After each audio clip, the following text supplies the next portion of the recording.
তো হ্যালো বন্ধুরা, সকলে কেমন আছো? আশা করি সকলে ভালো আছো। তো আজকের ভিডিওতে আমি তোমাদেরকে শিখিয়ে দেবো কিভাবে ফেসবুক গ্রুপ থেকে লিভ নিতে হয় বা ফেসবুক গ্রুপ থেকে বেরিয়ে আসতে হয়। তো তোমরা একসাথে অনেকগুলো গ্রুপে জয়েন করে ফেলেছো, আর সেই কারণে কিন্তু বিভিন্ন ধরনের সমস্যায় ভুগছো।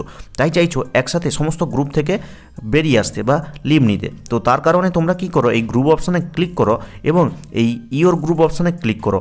ক্লিক করলে কিন্তু যেই সমস্ত গ্রুপে জয়েন হয়েছে সমস্ত গ্রুপের লিস্ট কিন্তু এখানে চলে আসবে। এবার তোমরা কি করো, এক একটা গ্রুপে ক্লিক করো এবং এই কর্নারের বক্সে ক্লিক করো।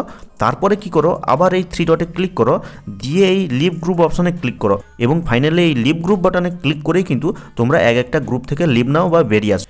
কিন্তু আমি তোমাদেরকে এমন একটা সহজ পদ্ধতি দেখাবো, যেই পদ্ধতিতে কিন্তু খুব সহজে জাস্ট কয়েক সেকেন্ডের মধ্যে কিন্তু সমস্ত গ্রুপ থেকে লিভ নিতে পারবে বা বেরিয়ে আসতে পারবে। তার জন্য কি করবে, জাস্ট এই জায়গাটায় আসবে, এরপরে কি করবে, এই যে সেটিংস আইকনটা দেখতে পাচ্ছ এখানে ক্লিক করবে। এখানে ক্লিক করার পরে দেখো এখানে মেম্বারশিপ নামে একটা অপশান রয়েছে, এখানে ক্লিক করে দিবে।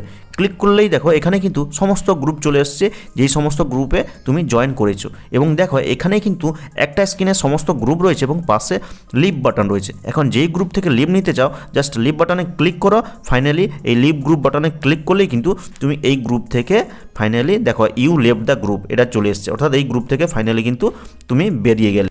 এরকম করে জাস্ট প্রত্যেকটা বাটনে ক্লিক করে কিন্তু কয়েক সেকেন্ডের মধ্যেই কিন্তু সমস্ত গ্রুপ থেকে তুমি সহজে লিভ নিতে পারবে। এটা 2023 সালের একদম শেষ পর্যায়ে এসে একদম লেটেস্ট পদ্ধতি। তোমরা যদি এই অপশানগুলো না পেয়ে থাকো, প্লে স্টোরে গিয়ে আগে ফেসবুক অ্যাপটাকে আপডেট করে নিবে, তারপরে কিন্তু এই ভিডিওটা দেখে স্টেপগুলো ফলো করবে। তো আশা করি এই ভিডিওটা তোমাদেরকে অনেক সাহায্য করবে। সাহায্য করলে অবশ্যই একটা লাইক দিয়ে দিবে, কমেন্ট করে জানিয়ে দেবে কেমন হয়েছে আজকের এই ভিডিওটা। আর চ্যানেলে নতুন হয়ে থাকলে চ্যানেলটিকে সাবস্ক্রাইব করে পাশে থাকা বেল আইকনটিকে প্রেস করে রাখবে, কারণ এই ধরনের হেল্পফুল ভিডিও কিন্তু ফিউচারে আরও আসতে চলেছে। তো দেখা হচ্ছে পরবর্তী কোনো এই ধরনের হেল্পফুল ভিডিওর সাথে।